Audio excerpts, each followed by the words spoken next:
Hello everybody, hope y'all having another blessed day.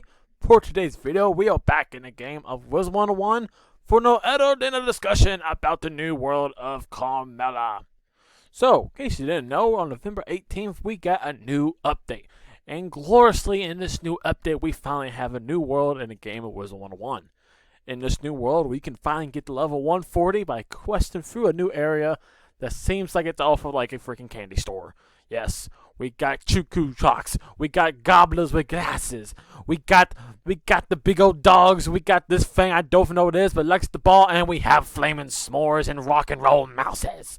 Even the Eskimo based little thing there. Yes, I know it's an Eskimo, I don't care. But yeah, basically in this world it's like Candyland almost, okay? So what I want to do for today's video, I wanted to share with you guys my own personal PVE, yes, not PvP, PVE gear setup and deck guide, okay? This is actually going to be the exact same gear and the exact same deck I use to get through this entire world. I literally did not change this thing out at all, except for maybe add in a prism too. Didn't add feints, I didn't add fire traps or anything like that. I personally did not think it was needed. In this deck, if you're a fire, will actually get you all the way through the world and even through the last final fight, alright?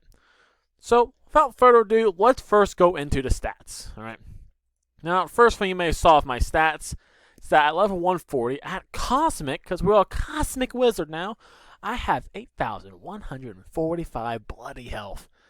That is just amazing and feels great to me. Some people may disagree with me on this, and they want to go for, like, say, higher damage or more crit. And, you know, they're welcome to do that. But to me, I feel like it's nothing more intimidating to someone else when you see a fire of 8k health. Like, you see some balances with this kind of health usually questing for the world. Right? A storm may only have like 6k usually. So you're well up in there with 8k, no, you are fine. Like, I play for the world of this health. I never really got below 2k except for maybe once when I died due to some RNG stuff. Yeah, cheeky fizzle into FFA, it was fun. But yeah, this health will actually be key in the world. Because a lot of times I had a solo, especially like the minion fights and some of the side quest boss fights. I had to be solo for it, okay? So having this extra health was a godsend, okay? The extra foul, it will save lives out there, folks. It will save lives. Alright? So something else you saw, I have now 175 damage. As you can see down there, I do use the set bonus, and I'll go more in discussion about the set bonuses when I go into the gear. I have 27 resist, which is the same I had from the last video. 32 accuracy, so we're never going to fizzle any of our fire spells unless we get hit like with a mantle or something. Or crit, as you can see, is only 820.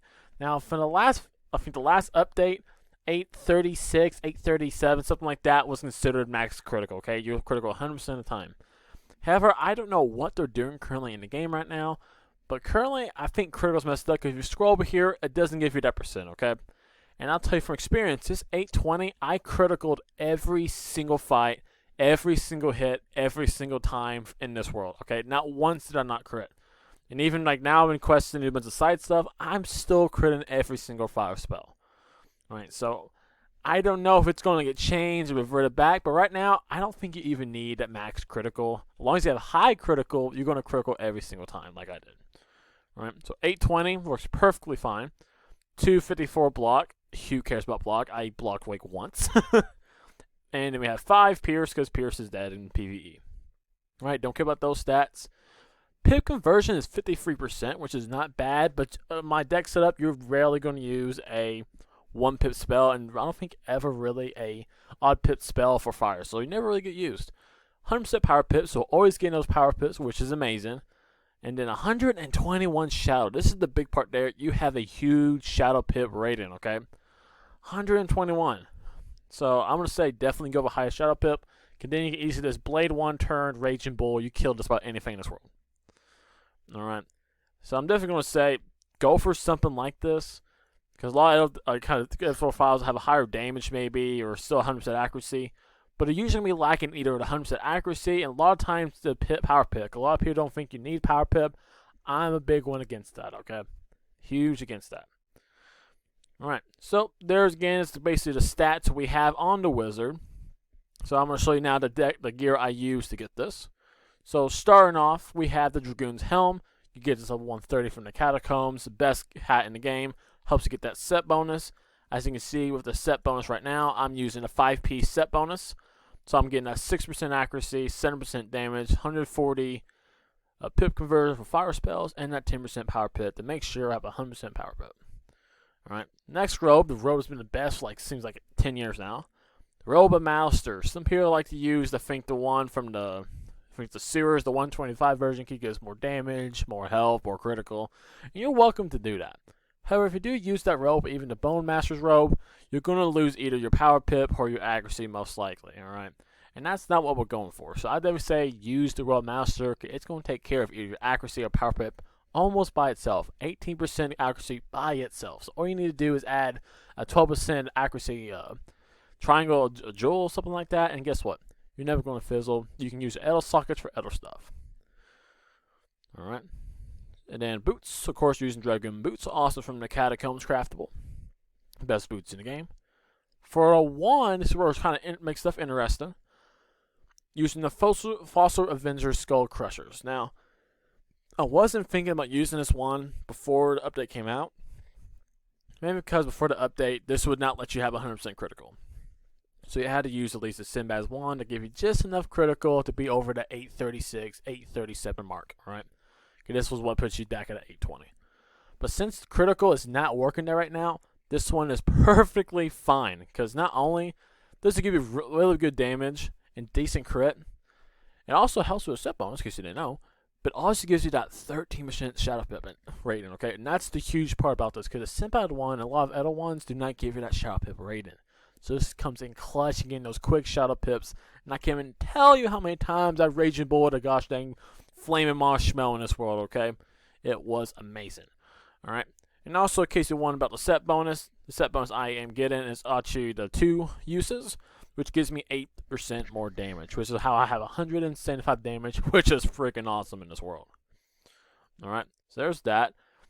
For my Athena, I'm using the Dragoon's Fiery Dagger. A lot of people like to use the either Darkmoor or the Edge of the Shadow Web.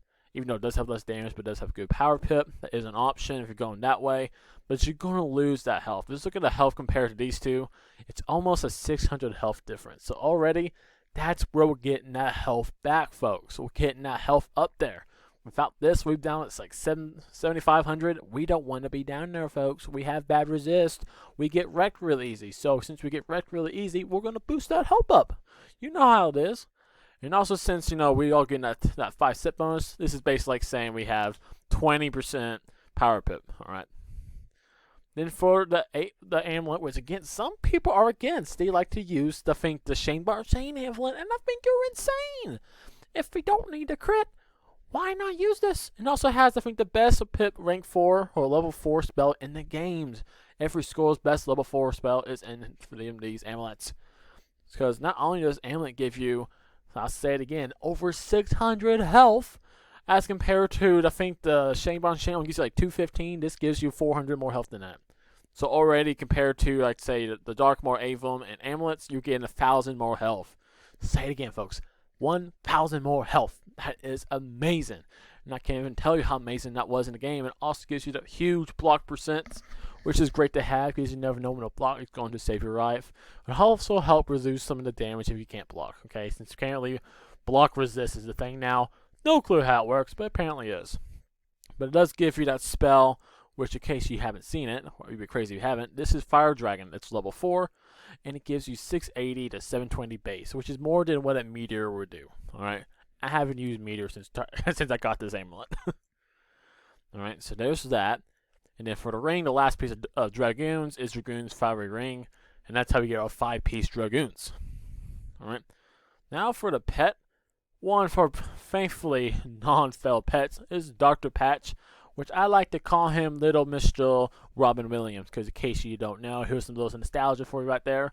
Robin Williams once played a movie called Patches. It was when he was a guy who kind of acted like a clown or like a fake doctor at, I think, a retirement home or at a sick hospital, something like that, to help bring joy to patients and talk about how laughter can sometimes be the best cure for your sickness, okay? So, Dr. Patch. Dr. Patches. Alright? But this pet has quad critical and double damage is all you need. And again, that's how we're getting that set bonus for the 8%. It's almost like it has triple damage and quad critical, which is nice to see.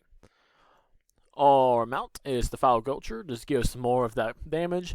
You know, if you had the Stompy Bronto, you could put the Stompy Bronto on instead with the pet, and then had the Simats one, you want more critical, but that's up to you. Alright.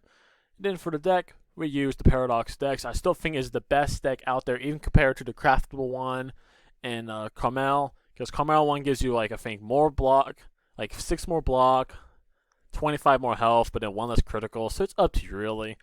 Nothing else in the deck really changes, so I'll say this is still probably the best deck.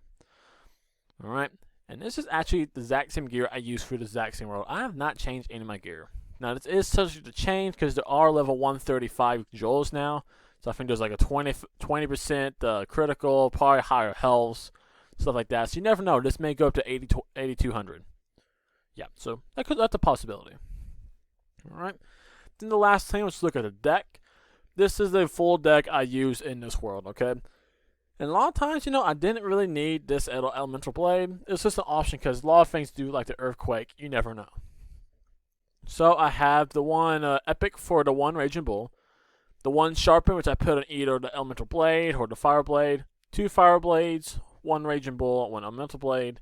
Then we had 1 Mass Fire Trap, and then 2 Fire Dragons. So a lot of times when I fight against minions, I'll literally just sharpen either one of these blades, Fire Dragon kill. If it didn't kill, I'll always withdraw my second Fire Dragon, and that would usually guarantee kill. Alright. Only times I switch things up, so when I had to fight basically like the Flaming Marshmallows in the first area, or I think second area actually, because in case you didn't know, they're a fire minion that likes to spam Fire Trap. Don't know why King's Out decided to do that, but a lot of times they put a Fire Trap or your Mass Fire Prism, so you know, I had to put a couple of those on, and had to blade a couple extra times for Raging Bull to kill. Alright, and then I'll show us the side deck. Side deck is kind of a piece of junk. You know, it's really, really weird. I barely use any of the stuff. Only things I really use are probably the Pierces. And I'll probably say, yeah, like nothing else at all. I think I may use like 2 Pierces this whole world and then use anything else to think, maybe a blade for somebody. So side deck was not really needed. Mine's just randomly tossed in together for riddle situations in case I get Earthquaked a ton. So yeah, that is the deck. You know, it's really tiny. You're going to draw everything. I think it's like, what was it? 6, 9. So you draw, I think, 7 cards first turn. It's only 2 cards you won't draw. So you're basically guaranteed a Fire Dragon every single turn. Alright. So, you know, really easy. And that's what I kind of talk about this world. It's this really easy world. It only took me like 14 hours to beat. So, and I was basically playing solo for a lot of parts. All the minions fights were solos. Most of the side quests were solos. Did some team-ups with some of the main quests, which came to like a hard boss battle. But nothing really was that hard. Even the final boss was not hard. And later I'll probably show you guys what the hardest thing in this world was. And you know, you may be surprised what it is. Alright. So with that, that's going to be the end of the video. And I hope you guys all enjoyed it. If you did, please show me by leaving a like in the video. Or subscribe to my channel if you haven't already. Because it helps you support me and helps me make more videos for you to enjoy. Now before I say this is the end of the video, if you have any suggestions or have anything else you want me to discuss, be it stuff you're trying to find in the game, such as, let's say, for example, Professor Zeke and Eloisa Meliweta, who has some search quests for you guys to get some more training pips. So like that, if you want me to kind of post some videos, kind of show you the locations of the world, I'll be happy to do that for you guys. Alright. Now, with that, I hope you guys all enjoyed. Hope you guys had a blessed week, and I hope I see y'all again in the next video. And with that, I'm out.